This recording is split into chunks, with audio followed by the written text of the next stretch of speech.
La succession de crises politico-militaires en Côte d'Ivoire a occasionné des morts par milliers, brisé des vies et détruit des patrimoines publics et privés.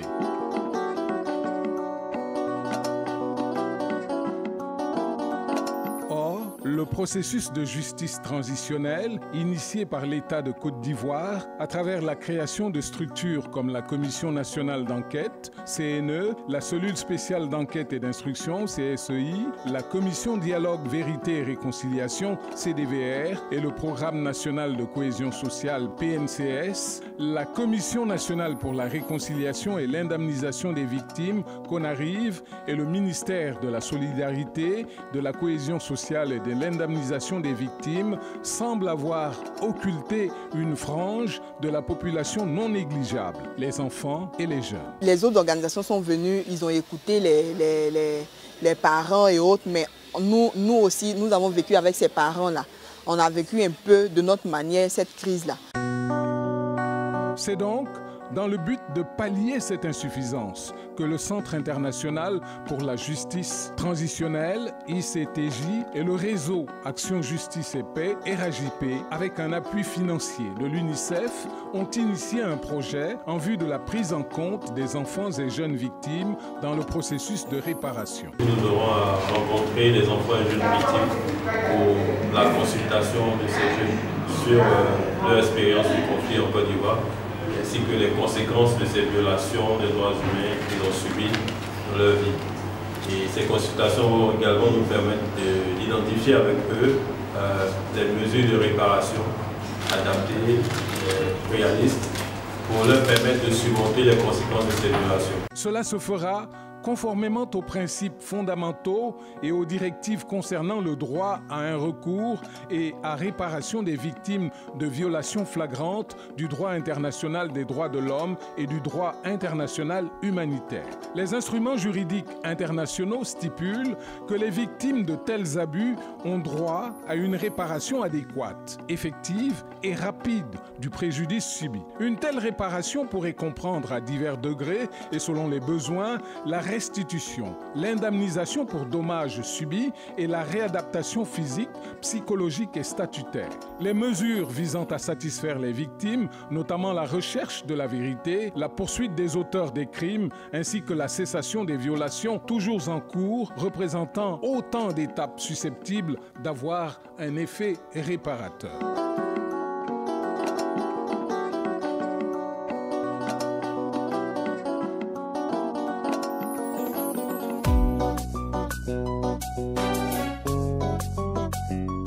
C'est donc à juste titre que le Centre international pour la justice transitionnelle et le réseau Action Justice et Paix ont entrepris les consultations régionales des enfants et jeunes victimes du conflit successivement dans les localités de Korogo, Bouaké, Abingoro, San Pedro et Diokwe en début du mois de janvier 2016. Ces consultations visent à accroître la connaissance et la compréhension des participants sur les concepts de la justice transitionnelle et de la réparation.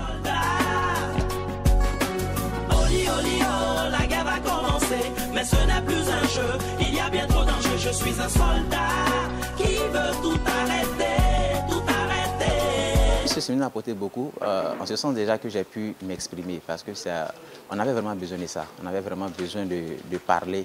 On a vécu cette crise-là avec tout ce qui s'est passé ici. On est resté enfermés sur nous-mêmes. On n'avait vraiment pas de porte. On a gardé ça sur nous d'une certaine manière.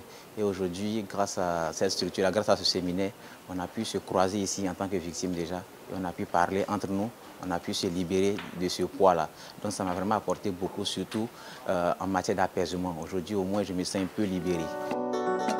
Aider les enfants et les jeunes victimes à formuler des mesures réparatrices, réalistes et adaptées à leur situation. Sur le terrain des opérations, les consultations sont conduites par le staff local du Centre international pour la justice transitionnelle en collaboration avec le réseau Action Justice et Paix. Ces consultations ont été précédées par l'identification des participants avec l'appui des points focaux régionaux du réseau Action Justice et Paix, des ONG et des associations locales de victimes.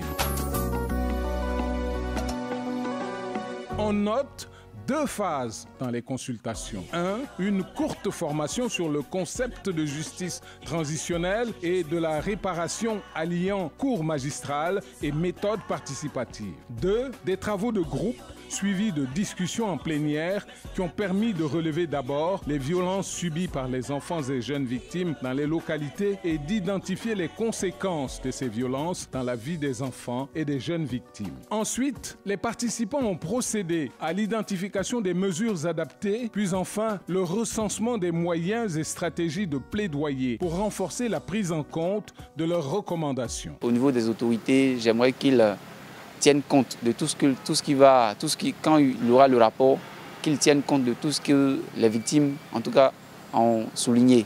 Parce que c'est nos besoins, ce sont les besoins, en tout cas, que nous exprimons. Si ces besoins-là, si on répond à ces besoins, je pense qu'au niveau de la jeunesse, nous allons prendre conscience et ne plus retourner, en tout cas, dans cette facilité, cette manipulation dont nous avons été victimes. Au terme de ces consultations, ce sont 125 leaders d'enfants et jeunes victimes qui ont été formés sur les concepts de la justice transitionnelle et le concept de réparation. Environ 74% des participants sont des victimes du conflit. 97% des participants sont satisfaits des consultations. Les participants ont formulé des mesures de réparation tenant compte des ressources disponibles et adaptées à la situation et aux besoins des enfants et jeunes victimes. Toutes ces mesures de réparation formulées par les enfants eux-mêmes ont été consignées et analysées dans un rapport intitulé « Rapport de recommandation pour la réparation des enfants et jeunes victimes de la crise ivoirienne ». Parmi ces recommandations, on peut citer entre autres une pension mensuelle pour les orphelins mineurs, une indemnisation unique assortie d'autres mesures holistiques pour les enfants et jeunes victimes de violences physiques ayant entraîné des stigmates graves, une prise en charge psychosociale adéquate et adaptée pour tous les enfants et jeunes victimes, des soins de santé délivrés par des médecins pédiatres, des prothèses adaptées à leur âge et taille pour les enfants mutilés. Les jeunes victimes ont également recommandé que l'accès à l'éducation soit facilité à ceux d'entre eux qui éprouvent des difficultés à financer leur scolarité par l'octroi de bons d'études ou de prise en charge scolaire. Quant à ceux qui ont dû abandonner le chemin de l'école, il a été recommandé qu'il leur soit permis de bénéficier de formations professionnelles communautaires par le biais des maîtres artisans. Enfin, pour renforcer les garanties de non-répétition des violences, les jeunes victimes ont recommandé la mise en place de cellules de médiation et des cadres de dialogue permanents interjeunes au niveau local et que des excuses soient publiquement prononcées par le gouvernement. Les acteurs politiques ivoiriens et les leaders adultes pour le recrutement forcé des enfants et la manipulation des groupes de jeunes massivement utilisés durant le conflit pour des raisons politiques. Une fois la rédaction du rapport achevée, un atelier réunissant plus de 30 jeunes ayant pris part aux consultations dans les régions a été organisé à Abidjan pour la validation du dit rapport. Cet atelier a été l'opportunité pour les jeunes victimes consultées de faire des amendements, observations et critiques sur le document. Dans l'optique d'accroître les chances de voir leurs recommandations prises en compte et mises en œuvre par les autorités ivoiriennes, le réseau Action Justice et Paix, toujours bénéficiant de l'appui du Centre international pour la justice transitionnelle, a, au cours de réunions bilatérales tenues avec des décideurs politiques, y compris la CONARIV et le ministère de la Solidarité, de la Cohésion sociale et de l'indemnisation des victimes, des membres de la communauté diplomatique, des associations de victimes, des organisations de défense des droits de l'homme et des associations et ONG d'aide à l'enfance, mené des actions de plaidoyer en faveur de la prise en considération de ces recommandations dans la politique nationale de réparation et leur mise en œuvre effective. Toujours dans l'optique d'encourager les autorités en charge des réparations à tenir compte des besoins spécifiques des enfants et jeunes victimes dans le processus de réparation des victimes des crises ivoiriennes, le réseau Action Justice et Paix a organisé une cérémonie dénommée Cérémonie culturelle pour la réparation des enfants et jeunes victimes. Cet événement, loin d'être la voie royale pour la réparation des enfants et jeunes victimes de la crise ivoirienne, est la résultante d'un processus médié par notre jeune organisation. L'un des objectifs majeurs de ce réseau est la prise en compte des enfants et jeunes victimes dans le processus de réparation des victimes de la crise ivoirienne et la prévention de la répétition des violences. Cette activité qui clôturait le projet de mise en place d'activités de dialogue communautaire avec le réseau Action, Justice et Paix a été une opportunité de plaidoyer pour la prise en compte effective des recommandations par les autorités en charge de la mise en œuvre des réparations. C'est juste un petit mot de soutien à cette initiative des jeunes. De plus en plus, il est question d'impliquer les jeunes dans des processus qui les concernent. Là, il y a quelques semaines, nous avons reçu des représentants des différentes structures qui sont à l'initiative de cette activité. Et nous avons été agréablement surpris par la qualité du travail qui a été fait. Donc, qui démontre que des jeunes peuvent eux-mêmes se saisir de leur destin et faire des propositions pertinentes qui, bien évidemment, sont prises en compte par le gouvernement.